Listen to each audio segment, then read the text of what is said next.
Picture this: you are standing on a giant rubber sheet. A heavy bowling ball sits in the middle, bending the whole surface down. You roll a marble past it. For no apparent reason, the marble curves away from a straight line and spirals towards the bowling ball. This is the rubber sheet problem. It is the most common analogy for gravity, but does it make any sense? It cheats completely. The marble curves because the rubber slopes.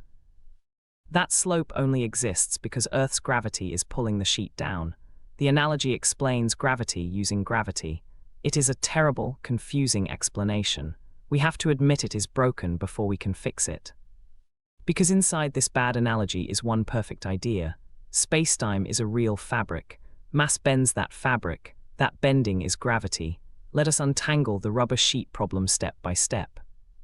Spacetime is not a sheet, it is weirder. The rubber sheet was two-dimensional. Spacetime has four, three of space, one of time. And time can bend. That is real. Atomic clocks on the ground tick slower than clocks in orbit. This is gravitational time dilation.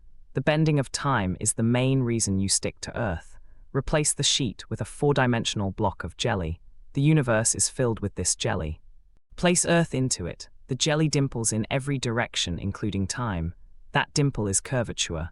Now you stand on this curved jelly. You are not being pulled. You are following the straightest possible path through it.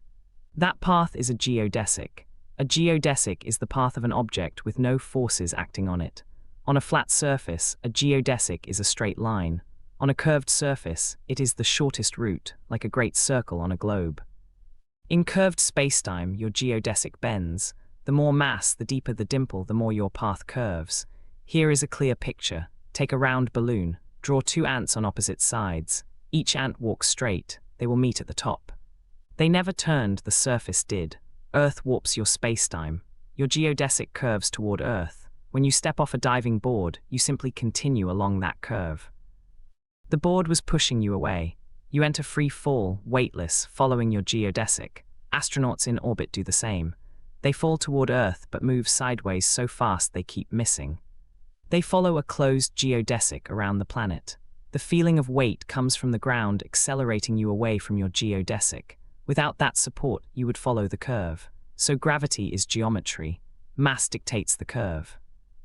The curve dictates motion. General relativity has passed every test, but here is the catch. At the center of a black hole, curvature becomes infinite and the theory breaks. Quantum mechanics suggests space and time are made of tiny grains. And gravitational waves, ripples in geometry itself, carry energy like any wave. So gravity is geometry, except when it is not. To see why that except exists, we have to go back to the foundation. Einstein imagined a closed elevator. You are inside. No windows, no sound. You feel your weight on the floor.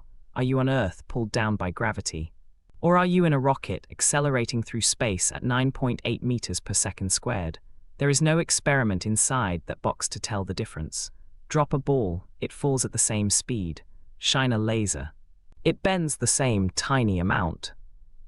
Locally, gravity and acceleration are identical. This is the equivalence principle. It sounds simple.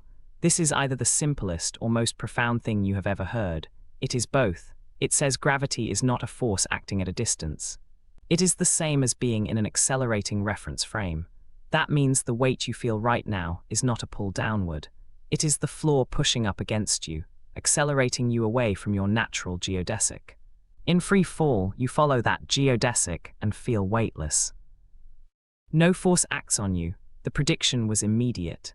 In the accelerating elevator, a horizontal light beam appears to curve because the floor rises while it travels. So in a gravitational field, light must also bend. That was tested in 1919 during a total solar eclipse. Starlight passing near the sun shifted position exactly as Einstein calculated. The equivalence principle passed. If your elevator is tall, you feel the difference in gravity between your head and feet. That is tidal force, the same effect that stretches objects falling into a black hole. The equivalence holds only at a point. Over distance, gravity isn't exactly acceleration, but in every small enough region, they are identical. So when you stand on Earth, you are accelerating upward. The ground is constantly pushing you off your geodesic.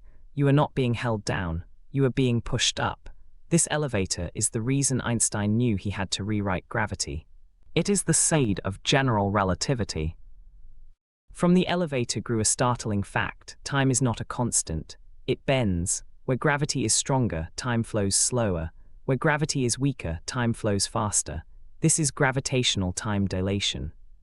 Atomic clocks on the ground tick slower than clocks on a mountain.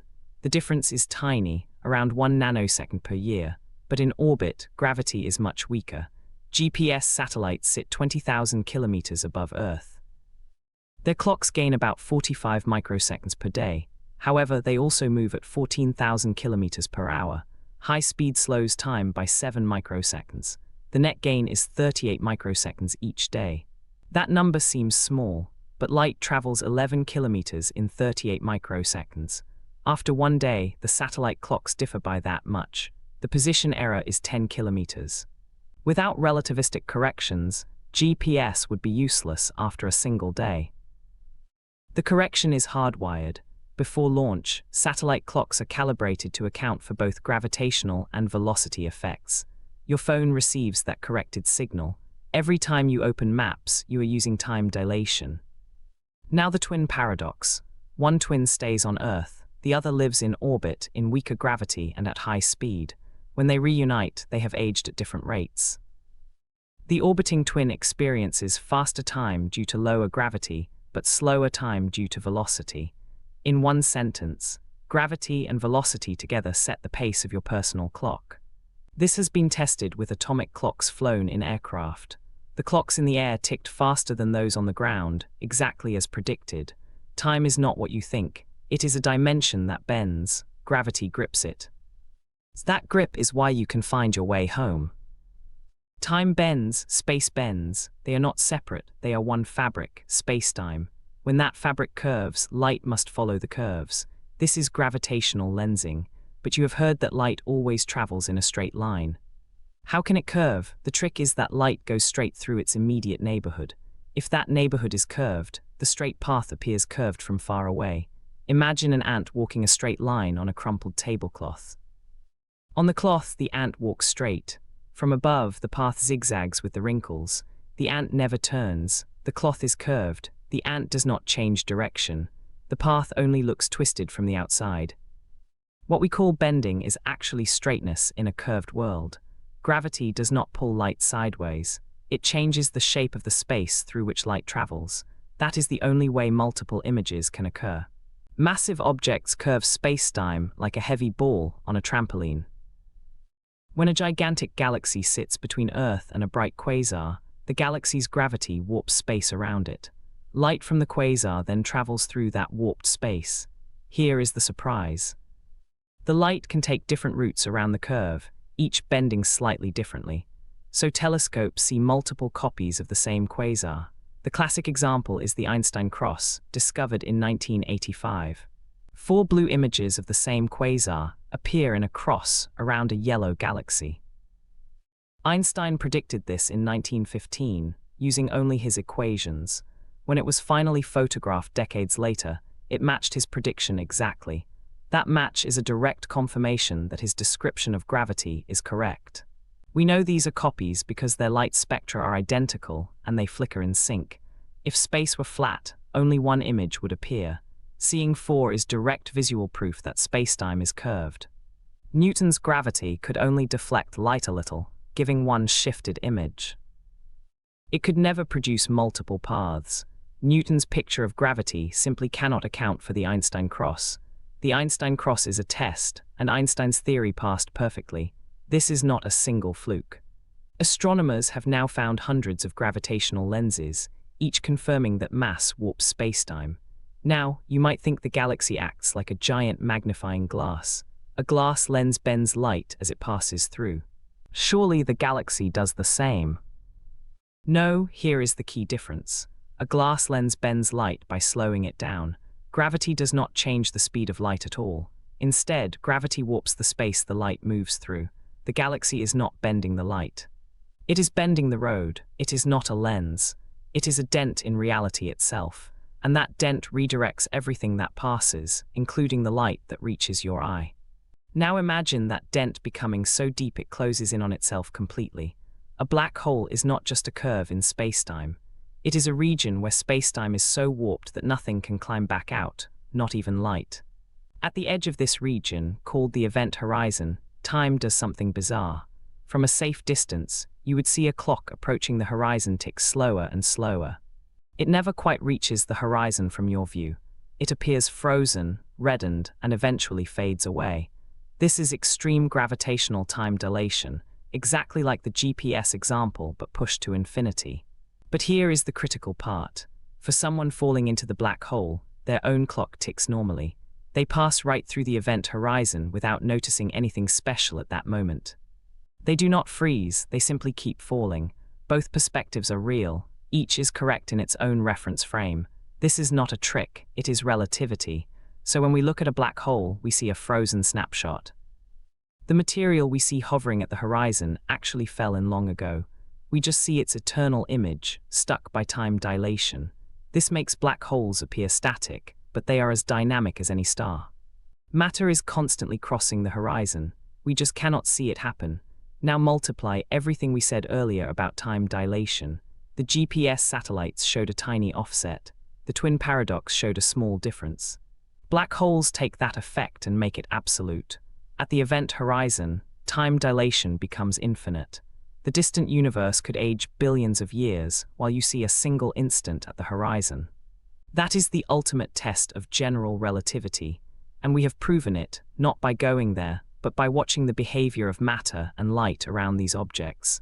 The frozen appearance is not a guess. It is a prediction derived directly from Einstein's equations, confirmed by observations of matter swirling near black holes. Time does not die at the horizon. It simply stops being visible from the outside. But those frozen images are just snapshots. Black holes are not static. They move, they orbit each other in pairs, and when two black holes finally collide, they send a ripple through the fabric of spacetime itself. Imagine spacetime as a still pond. A black hole is like a heavy weight sitting on the surface.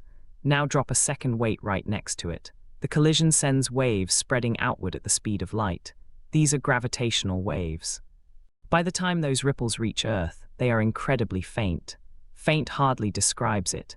The actual stretch and squeeze of space caused by the wave is less than 1/10,000th the width of a single proton. That is like measuring a change in the distance to a star as small as a hair's width. To detect that, we built LIGO. It has two arms arranged in an L shape, each 4 kilometers long. We shine a powerful laser from the corner, split it, and send it down both arms. The beams bounce off mirrors at the ends and return. Normally, the light waves cancel each other out, but if a gravitational wave passes, one arm stretches slightly while the other contracts. The light waves no longer cancel. We see a flash. That flash tells us a wave just went through. In 2015, LIGO saw that flash. It came from two black holes colliding about 1.3 billion light-years away. The pattern of the wave matched Einstein's prediction from 1916 perfectly. From that pattern, we could read the masses of the black holes, their spin, and the exact distance. It was like decoding a message from across the universe. What this tells us is huge. Spacetime is not a fixed stage. It is a dynamic fabric that can ripple and carry energy. Every major event in the universe sends out these waves. We have just opened a new way to observe the cosmos. We built a machine to hear the universe breathing.